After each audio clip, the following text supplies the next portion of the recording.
Cameroon, Bandung, Africa, Bandung, to the world, Bandung.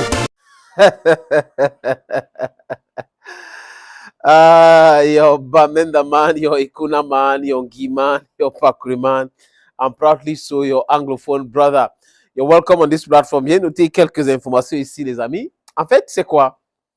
Je vois que Amnesty International appelle la FIFA de stopper le processus d'attribution du Coupe du Monde, du Mondial 2035.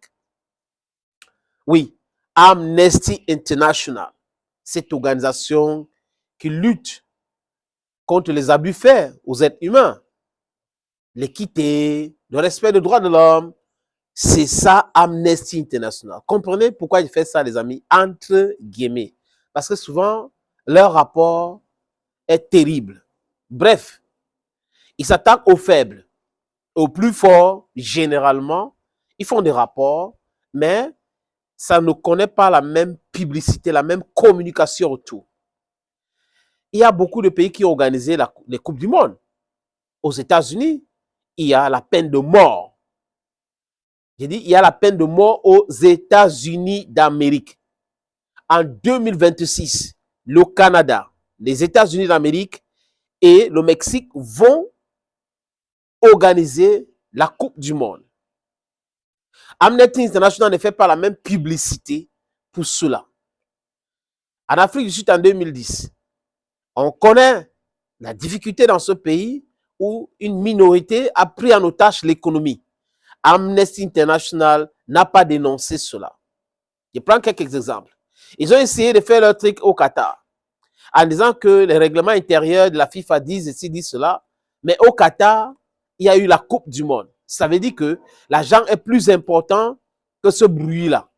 Parce que les valeurs ne sont pas honnêtement, les amis, universelles. Ceux qui pensent que c'est universel se trompent. Chaque peuple a ses réalités, a ses valeurs. Nous avons nos coutumes et us. Maintenant, je suis aussi d'accord que les êtres humains devaient être traités normalement. Parce qu'un être humain qui menace, qui chosifie un autre être humain, n'est pas quelqu'un de normalement constitué. Mais quand j'ai fini de dire ça, souvent certains de ces rapports-là sont biaisés. Je répète encore, biaisés. Et ça a une connotation politique. Et quand vous mettez la politique et le football chez les faibles et chez les forts, vous ne mettez pas la même chose, ça pose un énorme problème. La brutalité policière, on a vu ça dans beaucoup de pays, même à l'Occident, et aussi dans les autres pays du Sud global. Mais le 2 poids 2 mesures ne règle pas les affaires de ce monde. Ce discours qui tend à vouloir présenter les autres comme mauvaises, les autres peuples comme vraiment de peuples bien, ne passe plus. Parce que dans toutes les sociétés, il y a des difficultés, il y a des abus. Maintenant, les amis, quand j'ai fini de dire à Amnesty International, qui a une base anglo-saxonne, qu'il y a un problème aux États-Unis, la peine de mort, la drogue et autres, faites le rapport, on voit si ça va prospérer. C'est simple, non? Ils ne vont pas le faire, les amis. Les raisons sont tellement simples. Les Américains sont super riches, puissants, et ils contrôlent la communication. Et Amnesty International peut se voir comme ça, refuser beaucoup de choses. Donc, les plus forts, on ne s'attaque pas à eux, on les laisse. On cherche les plus faibles, oui, pour montrer qu'on est fort, on montre les muscles et autres.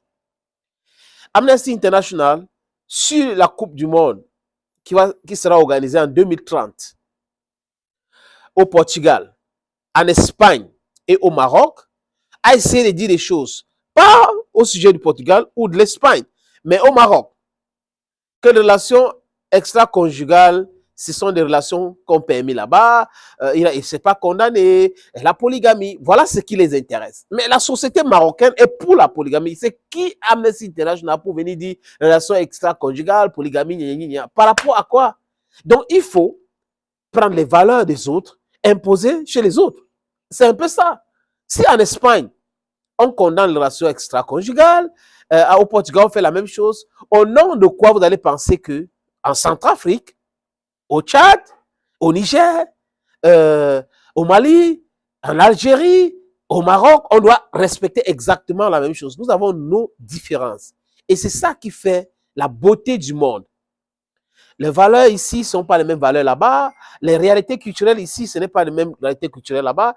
Dans cette diversité, c'est ça qui fait le monde. Mais vous ne pouvez pas penser pour vous et dire que oui, on va imposer ça à tout le monde. Ce n'est pas du tout normal. C'est inacceptable. Aujourd'hui, demain et après-demain, c'est inacceptable. Et là, Amnesty International touche encore un autre point. Un point très important. Là, c'est la Coupe du Monde 2034 en Arabie Saoudite. Les amis, ils disent exactement la même chose. Les travailleurs ne sont pas bien respectés. Ils parlent de salaire des travailleurs, ils parlent des salaires de tout le monde. Ils parlent des choses. Après, la polygamie, relation extra-conjugale. Ils disent, mais ce n'est pas possible.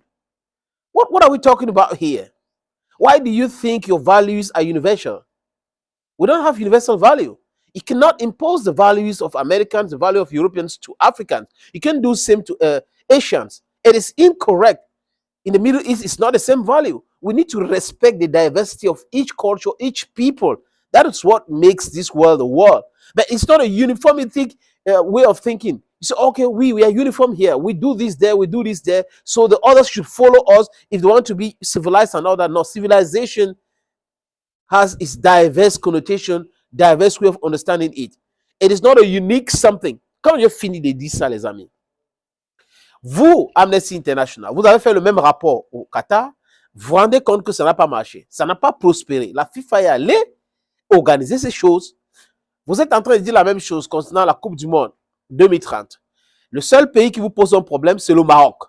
Parce que le Maroc n'a pas les mêmes valeurs que le Portugal et l'Espagne. Vous ne dites pas la même chose à ce qui concerne la Coupe du Monde 2026 aux États-Unis et en Mexique et au Canada. Vous ne dites pas la même chose. Parce que c'est les mêmes gens, ils ont la même culture et exactement la même chose. Mais quand c'est diversifié, il faut accepter cela. Les différences là, nous devrons les accepter. C'est comme ça la vie.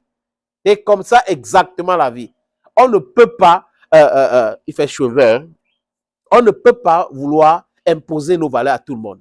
It's not correct today, neither is it correct tomorrow.